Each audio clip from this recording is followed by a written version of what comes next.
तीज त्यौहार का समय शुरू हो गया है, तो हर किसी के घर में अलग अलग तरह की पकवान बन रही हैं। हम लोगों के यहाँ तीज के त्यौहार में पिड़किया भी बनता है, जिसे बहुत लोग गुजिया भी कहते हैं। तो ये बनाना बहुत आसान है और इसको घर पर ही बनाकर मैंने तैयार किया बगैर साँचे का। तो चलिए इसको बनाते हैं। तो एक बड़ा बर्तन लिए, उसमें 1.5 कप मैदा को डाली हूँ और फिर इसमें 3 चम्मच हम खा थोड़े से बड़े चम्मच से घी डाल रही हूँ। और इसकी जगह पर आप घी की जगह पर रिफाइंड ऑयल का भी इस्तेमाल कर सकते हैं, पर घी से इसका टेस्ट भी अच्छा आता है और खास्ता भी बहुत ही अच्छा बनकर तैयार होता है। फिर इसको दोनों हाथों से इस तरह से रगड़ रगड़ के 2 से 3 मिनट तक ना एकदम खूब अच्छा इसमें हम घी का मोवन लगाएंगे। और ये देखिए इस तरह से मुट्ठी बनना चाहिए। तो ये आटा बिल्कुल अच्छी तरह से तैयार है। अब इसमें थोड़ा थोड़ा सा पानी डालते हैं और पानी डालकर इसका एक हार्ड सा डो लगाकर तैयार कर लेते हैं पहले। तो इसे रगड़ते हुए इस तरह से थोड़ा थोड़ा पानी डालेंगे और इस तरह से मिला लेंगे और मिलाकर आटे को हम तैयार कर लेते हैं। तो यहाँ पर देखिए आटा तैयार हो गया। इसी तरह का हमें हार्ड सा डो लगाना है। फिर इसको छोटे बर्तन में कर दी हो और एक कपड़े से इसको अच्छी तरह से ढक देते हैं। ढककर 15 से 20 मिनट के लिए रेस्ट पर रख देते हैं। जब तक मैदा सेट होगा उतने देर में हम स्टफिंग बनाकर तैयार कर लेते हैं। तो एक पैन चढ़ाई है, उसमें पहले ड्राई फ्रूट्स को भून लेते हैं। तो इसमें काजू है, आलमंड्स है और किशमिश है। तो काजू को और आलमंड्स को पहले भून लेते हैं और किशमिश को हम बाद में डालें, क्योंकि किशमिश बहुत जल्दी जल जाता है, वो बहुत कम टाइम लेता है भुनने में। तो सारा भुन जाएगा तब हम उसमें किशमिश डालकर उसे भी भून लेंगे। फिर इसको एक बड़े बर्तन में ही हम ढाल लेंगे, जिसमें हम सारे स्टफिंग के सामान को एक साथ रखेंगे। फिर नारियल का बुरादा उसी पैन में ली हूँ 1/2 कप, और इसको भी स्लो फ्लेम पर ही भून लेते हैं। तो इसको भून लेने से इसका सेल्फ लाइफ भी बढ़ जाता है और टेस्ट भी बहुत ही अच्छा हो जाता है। तो ये नारियल का पाउडर भी भुन गया है, तो उसे भी उसी बर्तन में डाल दी। फिर एक बड़ा चम्मच घी डालेंगे और घी जब पिघल जाएगा तो इसमें हम 1 कप सूजी डाल देंगे और सूजी को भी भून लेते हैं। सूजी को हम बिल्कुल स्लो फ्लेम पर भी भुनेंगे, थोड़ा सा समय लगेगा भुनने पर ये सूजी जितना अच्छा भुनेगा ना, इसका टेस्ट भी उतना ही अच्छा आता है। और हल्के हल्के फ्लेम पर भुनेंगे तो कलर भी धीरे धीरे इसका सुनहरा हो जाएगा और खुशबू भी बहुत अच्छा आने लगेगा। तो यहाँ पर देखिए सूजी को भूनते हुए मुझे लगभग 6 से 7 मिनट हो गया और ये कितना अच्छा कलर आया। मैंने इसको बिल्कुल स्लो फ्लेम पर भुना है। कलर भी कितना सुंदर आ गया है और खुशबू भी खूब अच्छा आ रहा है। तो अब चूल्हे को बंद कर देते हैं और बंद करने के बाद भी इसको थोड़ा सा चला लेंगे, क्योंकि पैन बहुत ज़्यादा गर्म है। फिर इसको उसी बर्तन में ढाल लेंगे जिसमें हमने ड्राई फ्रूट्स और नारियल का पाउडर को भून कर रखा था। अब इसको इसमें मिला लेते हैं एक बार अच्छी तरह से, और मिलाने के बाद इसमें हम खोआ मिला लेते हैं। तो ये मेरा घर का निकाला हुआ खोआ है, घर में ही जो दूध आता है उसी को मैंने सुखा लिया था अच्छे से, और इसके पूरे मॉइस्चर को सूखने तक मैंने इस खोए को भूनकर तैयार किया है।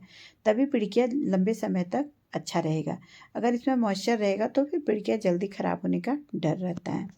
तो यहाँ पर देखिए खोए को मैंने खूब अच्छी तरह से मिलाकर अब इसको ठंडा होने देंगे पूरे मिश्रण को। जब ये अच्छी तरह से ठंडा हो जाएगा तब इसमें हम चीनी मिलाएंगे। तो मैंने 1/2 कप चीनी को पीस लिया और पीस कर इसमें अब ठंडा होने के बाद मिला रही हूँ। तो अब इसको अच्छी तरह से मिला लेते हैं चीनी को सूजी में, और मीठा आप अपने हिसाब से कम और ज़्यादा भी कर सकते हैं। इसको हाथ की मदद से इस तरह से रगड़ रगड़ कर मिलाएंगे ना, तो ये चीनी खूब अच्छी तरह से, खोआ, चीनी और ड्राई फ्रूट्स मिल जाएगा। और ये देखिए स्टफिंग इस तरह से तैयार हो गया कितना अच्छा। तो चलिए अब पिड़किए को बना लेते हैं। तो इधर अब आटे को देख लेते हैं, मैदे को मतलब। तो आटा इधर देखिए ये 20 मिनट रेस्ट में रखने से कितना अच्छा चिकना हो गया सेट होकर के। और एक बार इसको मसल कर मिला लेंगे और मिलाने के बाद छोटा छोटा इसमें से पेड़ी काट लेते हैं। तो ये अब छोटी छोटी लोई काट लेंगे, जितना बड़ा आपको बनाना है उसके हिसाब से। अगर साँचे में बना रहे तो साँचे के हिसाब से लोई काटेंगे, और हाथ से बनाएंगे तो हाथ के हिसाब से लोई काटेंगे। तो मैं तो हाथ से बना रही हूँ, बिना फ्रेम का बनाऊँगी। तो इस तरह का एक मीडियम साइज़ में लोई को काट ली और इसको बेल लेते हैं। बेलने के लिए आप चकले का या फिर प्लेटफॉर्म का किसी का भी इस्तेमाल कर सकते हैं। तो यहाँ पर मैंने इसको बगैर मैदा और बगैर रिफाइन लगाए भी आराम से बेल ली हूँ।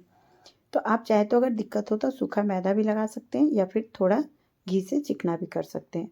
और इसको ना पतला पतला बेल कर पहले तैयार कर लेते हैं। बहुत पतला नहीं बेलेंगे, जैसा पूड़ी बेलते हैं ना उससे उसी के हिसाब से बेलेंगे। इसके बाद हम इसको 2-3 बेल कर एक प्लेट में रख लिए और रख कर इस तरह से एक को उठाएंगे और इसमें अच्छी तरह से स्टफिंग को भरेंगे। मैंने इसमें इसको चिपकाने के लिए पानी का इस्तेमाल नहीं किया है। अब देखिए इस तरह से सूजी को रखती हूँ अच्छे से और इसके बाद में बीचों बीच से इस तरह से धीरे धीरे उठाते जा रही हूँ और इसको साइड से दबाते जा रही हूँ। तो जब हाथ को जब खड़ा कर लेंगे ना तो सूजी बिल्कुल नीचे की तरफ सरकता जाता है और ये खूब अच्छे से पिड़किया बनकर तैयार हो जाता है। तो यहाँ देखिए ये कितना अच्छा सा पिड़किया बनकर तैयार हो गया, कहीं से भी ये फटा नहीं है। अब इसमें थोड़ी सी डिज़ाइन बनाने के लिए जिससे देखने में सुंदर लगेगा, तो दोनों कोनों को मोड़ दी हूँ और फिर बीच से इस तरह से तिरछा तिरछा दबाती जाऊंगी और चिपकाती जाऊंगी, इस तरह से मोड़ती जाएंगी। तो इसमें बहुत ही अच्छा सा डिज़ाइन बनकर तैयार हो जाता है। या फिर चम्मच की मदद से भी आप इसको डिज़ाइन बना सकते हैं। तो इस तरह से देखिए ये पिड़किया बनकर तैयार हो गया और मैंने इस तरह से बना बना कर कपड़े के नीचे इसको ढकते जा रही हूँ, जिससे कि इसके ऊपर वाले परत सूखेंगे नहीं और तलने में फटेंगे नहीं। तो फिर दूसरा पिड़किया को भी मैंने देखिए इसी तरह से भरा और एक पिड़किया और मैं आपको भर कर दिखला रही हूँ। तो इसमें भी हमने पानी का कोई इस्तेमाल नहीं किया और अच्छे से इसमें स्टफिंग भरी हूँ।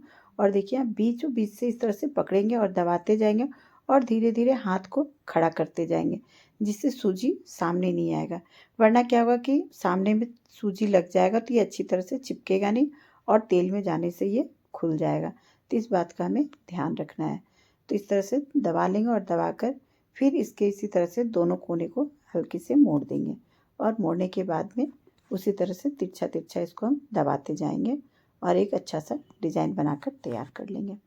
तो इसी तरह से पिड़किया बनाना बहुत ही आसान होता है, मगर किसी के हेल्प मिल जाए तो ये बनाने में और भी कम समय लगता है। ये देखिए दूसरा वाला पिड़किया भी कितना अच्छा सा बनकर तैयार हो गया है। तो इस तरह से पिड़किया बनाना घर पर भी हाथ से भी बहुत ही आसान है। बगैर साँचे के भी हम इसे फटाफट बनाकर तैयार कर सकते हैं।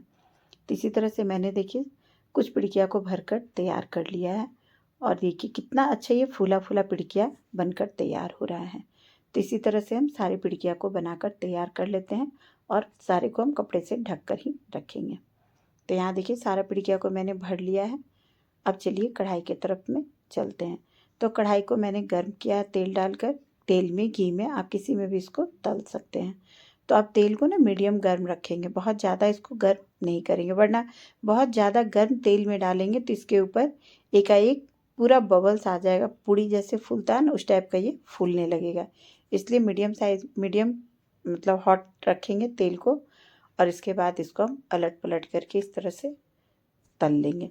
जब ये सुनहरा कलर में आ जाएगा तब इसको हम फिर बाहर निकाल लेंगे और ज़रूरत से ज़्यादा इसमें नहीं डालेंगे तेल में हम पिड़किए को, वरना क्या होगा कि उलटने पलटने में टूटने का डर रहेगा। इस बातों को छोटी छोटी बातों को भी ध्यान में रखना है।